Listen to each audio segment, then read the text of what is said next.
예, 안녕하세요. 여러분들 반갑습니다. 이번 시간에 유한양행 종목에 대해서 함께 살펴보는 시간 가져보겠습니다. 근데 최근에 좀 올라가요. 유한양행. 여기서 개파락한 다음에 쫄래쫄래 잘 올라오고 있습니다. 그리고 이미 갭을 메꿔버렸어요. 그리고 이때가 10월 달이었는데, 최근에 3월 달 6개월 만에 올라가긴 했습니다. 근데 이게 올라가는 과정 속에서 갭하락에서 빠졌다가 올라갔다가 다시 빠졌다가 올라갔다가 결국에는 갭을 다 메꿔버렸었겠지. 분명히 이때는 뭔가 시장에서의 어떤 악재 요소가 발생해가지고 빠진 건데, 그러면 이제 이때 당시 빠졌을 때 다들 좀 걱정이 많으셨겠지. 왜냐면 여기 지지라니까 이제 좀 빠졌으니까. 근데 큰 포로 빠진 거죠.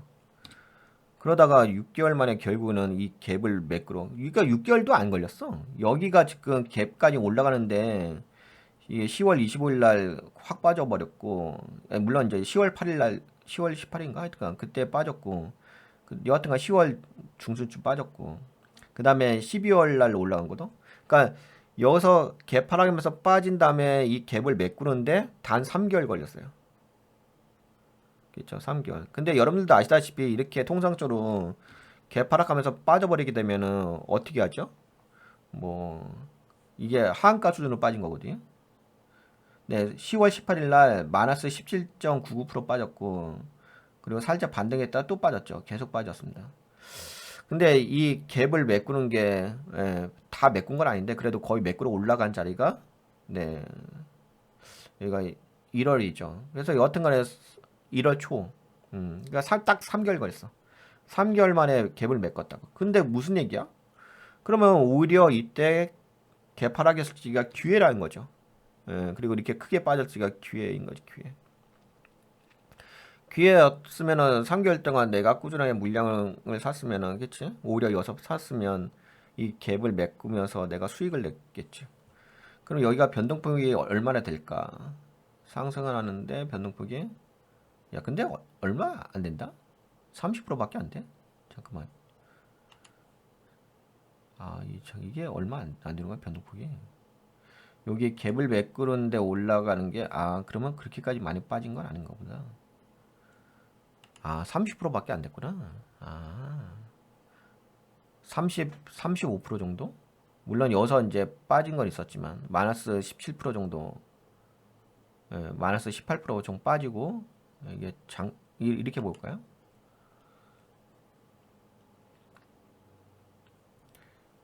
이게, 이게 봅시다. 여기에서 마이너스 18% 정도 빠지고, 그 다음에 계속 빠진 거죠. 30% 정도 빠진 다음에 그 35%를 메꿔버린 거구나. 야, 잠깐만. 그치? 여기서 메꿔버린 거지.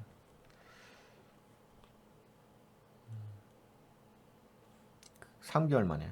그리고 나서 더 올린 거지. 올려줬어. 이미 뭐 84,000원 근처까지 올라온 거고. 여기가 하락폭이 그렇게 크진 않았네. 냉정하게 보면. 여기가 하락폭에 빠진 자리가 35% 정도? 그래서 메꾼 거지. 35%짜리. 근데 여하튼 간에 3개월 만에 메꾸긴 했습니다. 메꾸고도 더 올라갔고. 그래서 뭐 주식이란 게 이렇게 좀 빠졌다고 해서 너무 또 겁먹지 말고, 또 이렇게 3개월에 또 메꾸고 더 또 올라가고 하니까 주식이 그렇지 뭐. 하다 보면 뭐 하락할 수도 있는 거고. 근데 이 회사는 그래도 꾸준하게 성장했네.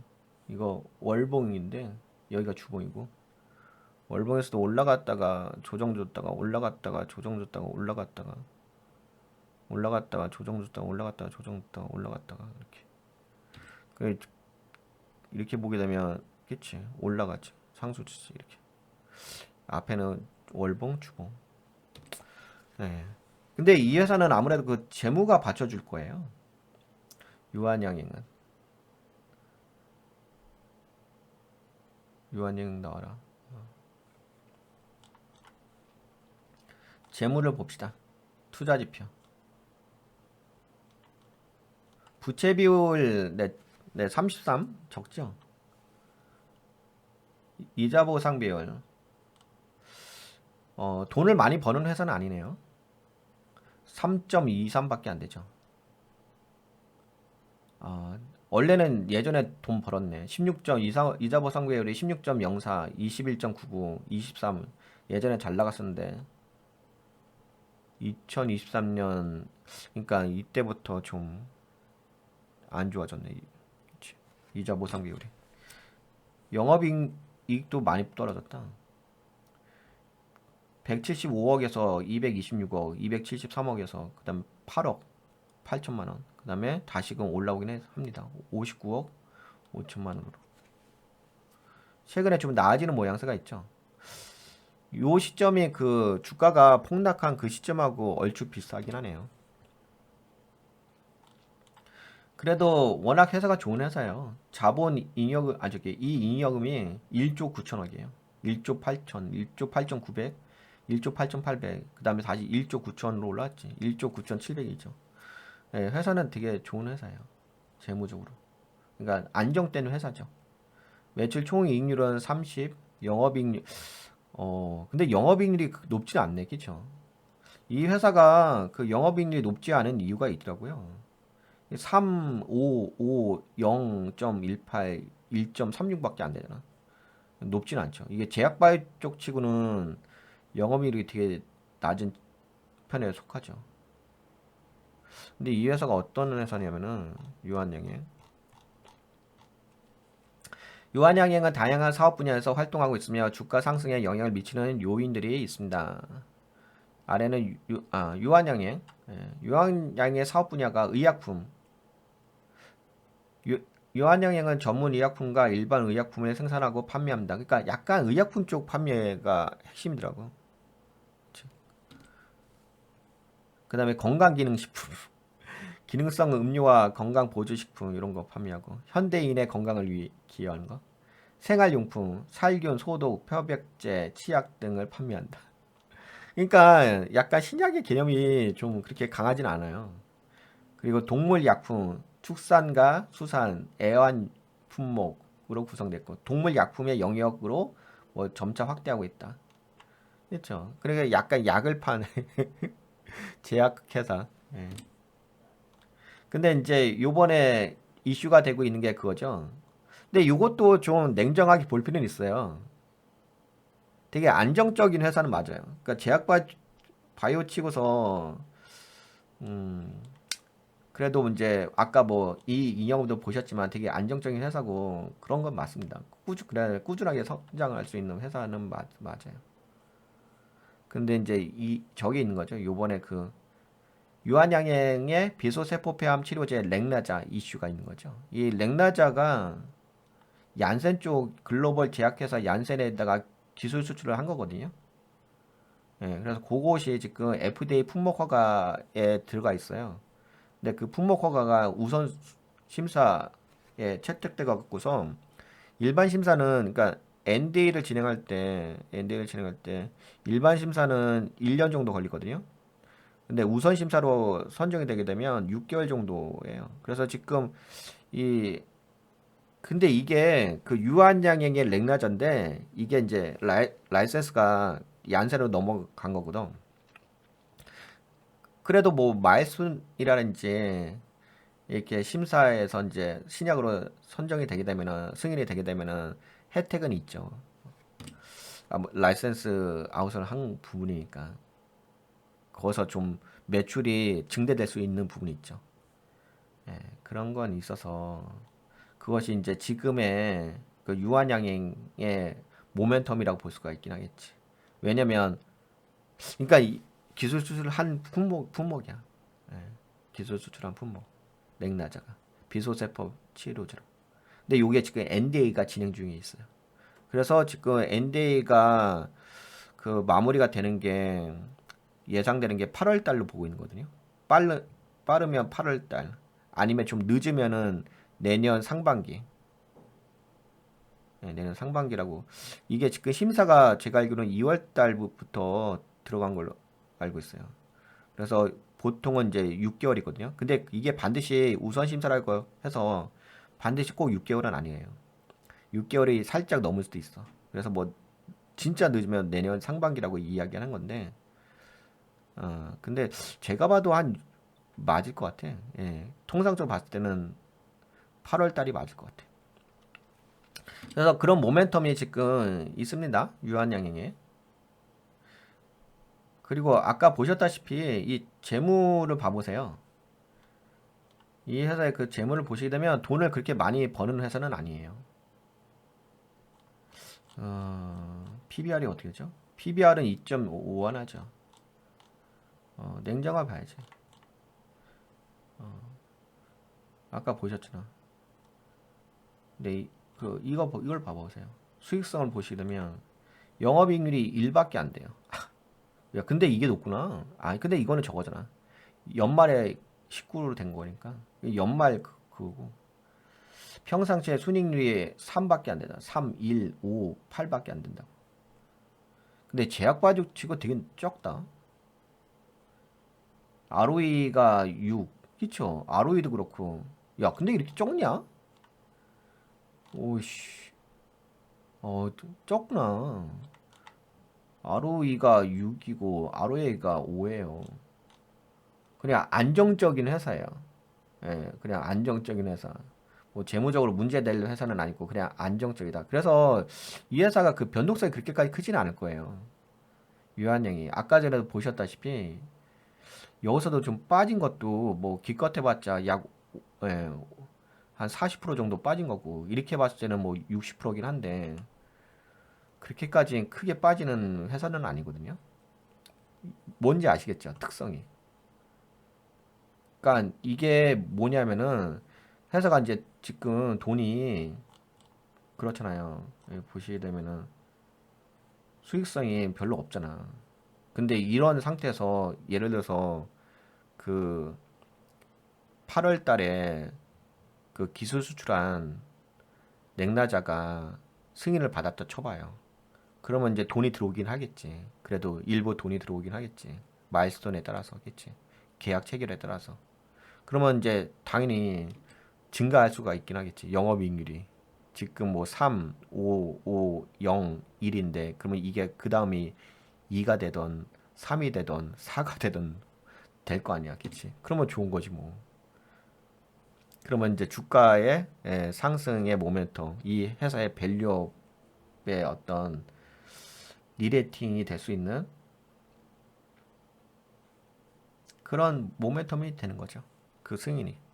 그래서 이것도 우리가 같이 보려고 했던 게 현재로서 요거에 대한 모멘텀에 대한 일정이 8월 달로 지금 이야기가 되고 있어요. 우선 심사하기 때문에 2월 달에 들어갔거든요. 그래서 그럼 2월 달에서 8월 달이니까 6개월이잖아.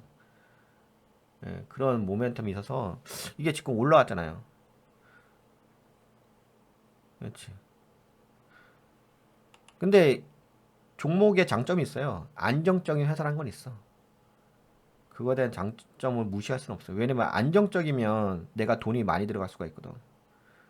변동성이 크면은 안정적이지 않으면은 돈이 많이 들어갈 수 없지. 그래서 투자금 대비 리턴 금액으로 수익을 좀 챙길 수 있는 종목이긴 해요. 여기서 빠진 게 얼마 안 빠졌잖아. 이게 뭐냐면은 이게 삼상 이것도 빠진 이유가 있다. 빠진 이유가 삼상의 결과에 대해서 이야기를 한 건데 뭐 삼상의 결과는 좋게 나왔어요. 긍정 나왔는데 시장에서 예상한 것보다 생존 기간이 뭐 길지 않았다. 그것 때문에 빠진 거거든요. 뭐 몇 개월 뭐 예를 들어서 뭐 23개월 정도라고 생존 기간을 여기 있다. 네. 2023년 10월 18일 날 갑작스럽게 폭락한 내용인데 임상 결과는 뭐 무진행 생존 중간값이 23.7개월로 좀 좋게 나왔어요. 그럼에도 불구하고 시장 예상치는 25개월에서 30개월을 예상을 했거든요. 근데 거기에 못 미친 거죠. 그러기 때문에 왜 이걸 예상했냐면 경쟁 제품이 있었어요. 경쟁 제품 그러니까 이걸 거요. 네, 마리사포 요건가? 네, 그럴 거예요. 요거는 23.7개월. 그러니까 거의 동일치죠. 그러다 보니까는 이게 아마 이걸 거예요. 근데 시장 예상치는 그래도 좀 무진행 생존 중과값이 25에서 30개월로 이제 한 거지. 근데 요게 좀 떨어졌다고. 그것 때문에 좀 빠진 건데. 근데 결국에는 이걸 다 극복을 했잖아. 그걸로 해가지고 시장 예상치보다 뭐 안 좋게 나왔다. 그래서 뭐 기대 이하다. 그래서 만약에 이게 출시가 된다 하더라도 이 회사의 어떤 밸류업에 대한 리레이팅, 그 등급을 올리는 데 있어서 가치를 올리는 데서 별로 도움이 안 될 거다. 그것 때문에 빠진 거거든. 근데 오히려 주가는 오히려 올라가죠. 그치? 그래서 여하튼간에 그리고 어차피 그거는 제가 큰 문제는 아닌 것 같아. 어차피 이거는 마이스톤을 통해 가지고 얀센에서 뭐 마케팅 활동을 통해 가지고 시장을 점유해 나갈 수 있는 영역이라서 그 몇 개월 시장 기대치와 다르게 몇 개월 때문에 주가가 빠졌다는 것은 좀 약간 아이러니합니다. 그러니까 좀 물음표. 그래서 결국에는 극복을 했잖아요. 다 메꿨잖아. 메꾸고 나서 지금 올라간 거고. 그리고 나서 지금 이게 상승하는 부분은 8월 달이라는 거지. 근데 지금이 5월 19일이잖아. 그렇지? 8월 달이면 뭐 얼마 안 남았지 뭐. 1개월, 2개월, 3개월. 3개월 정도 남았네. 그럼 3개월에 대한 어떤 승인 기대감에 대한 모멘텀이 이 회사에 작동한다고 볼 수가 있긴 하겠지. 그래서 지금 올라가지. 수급도 볼까요? 수급도 보게 되면 외국인 물량 여기서 던지긴 했는데 지금은 꾸준하게 들어오죠. 그리고 비중이 많아요. 외국인들의 비중이 거의 20%가 넘으니까 개인들은 오히려 샀다가 그치 떨어지니까 던졌지. 개인들은 던졌는데 오히려 외국인들의 물량이 들어오지. 기관계는 뺐다가 지금에서 살짝 들어온 거지. 그러면서 지금 금요일자에 어, 금요일자에 어떻게 됐어? 금요일자에 외국인과 기관계가 쌍끌이 매수하면서 올려버린 거잖아. 근데 이게 이제 움직인 게 거래대금이 얼마죠? 거래대금이 그렇게 많지는 않네. 근데 적은 건 아니에요. 7천 아니 저기 730억 그죠? 730억이면 적은 건 아닌데 왜냐면 4% 정도 움직인 거, 5% 정도 움직인 거니까. 그래도 뭐 잘 들어왔어요. 그래서 뭐 이 종목도 주목해 볼 필요가 있죠. 앞으로 이 종목의 그 움직임에 대해서 주목해 볼 필요가 있지. 모멘텀이 있잖아. 그런 모멘텀이 승인 관련된 모멘텀이. 네, 그래서 이 종목에 대해서 함께 이야기를 해봤습니다. 여기까지 볼까요? 야, 근데 이 종목도 너무 오랫동안 떠들어댄 거 아니야? 나 왜 이렇게 많이 이야기하지? 그리고 뭐 지분 쪽은 워낙 회사가 안정적인 회사라서 그렇죠. 여기서 던져버린 거죠. 최근에는 뭐 지분 매수 들어오죠. 유한재단이 15.82% 갖고 있고 뭐 지금 네 장내 매수 들어왔고 5월 1일 아 2월 1일 장내 매수 들어왔지. 근데 여하튼간에 한 1,000만 원 정도 들어왔습니다. 매도 때리는 거 없잖아. 그렇지. 공매도 쪽은 크게 작용하지 않을 거예요. 그냥 자잔발이 정도일 것 같아요.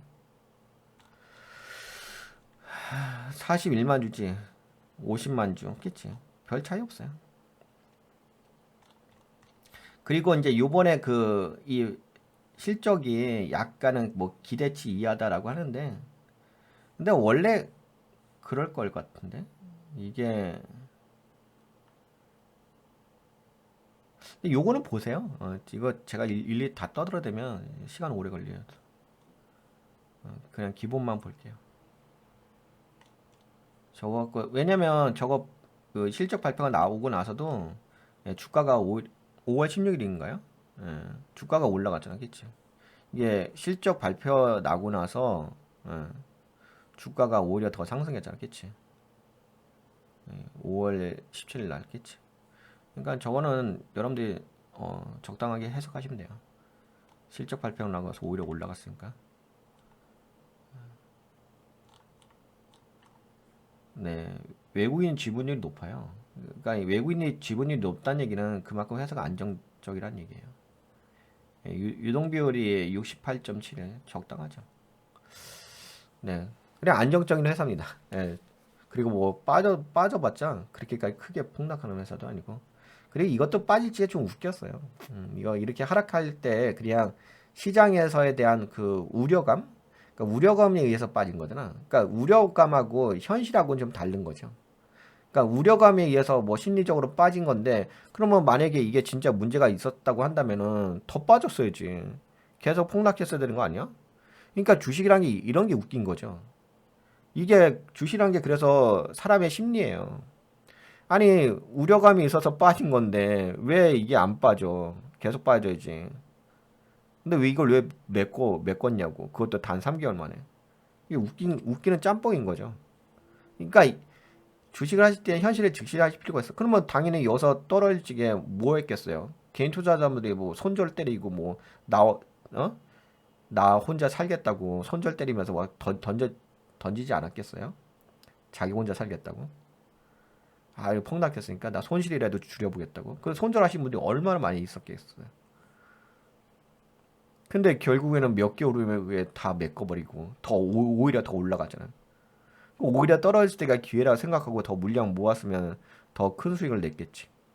근데 잘못된 판단으로 인해서 시장에서 뭐 컨센서스 대비 안 좋게 뭐 임상 결과 나왔다는 취지로 기사가 막 나오다 보니까는 그냥 자기 혼자 살겠다고 그냥 손절 때려버린 거 아니겠어요? 그래서 투자를 좀 하실 때는 그 회사의 어떤 속성이라든지 성향이라든지 뭐 안정성. 그래서 여러분들 제가 종목 분석할 때 이런 거 보는 거 하잖아요. 재물을 괜히 보는 게 아니에요. 이게 전반적인 거라. 이 종목의 특성이라는 게 있다고요. 뭐 주가가 한 가지로 인해서 그렇게 되지는 않습니다. 어차피 사람은 살기 위해서 노력합니다. 어떤 문제가 발생하게 되면 그것을 극복하기 위해서 다 순간적인 위험이라든지 리스크는 발생할 수 있죠.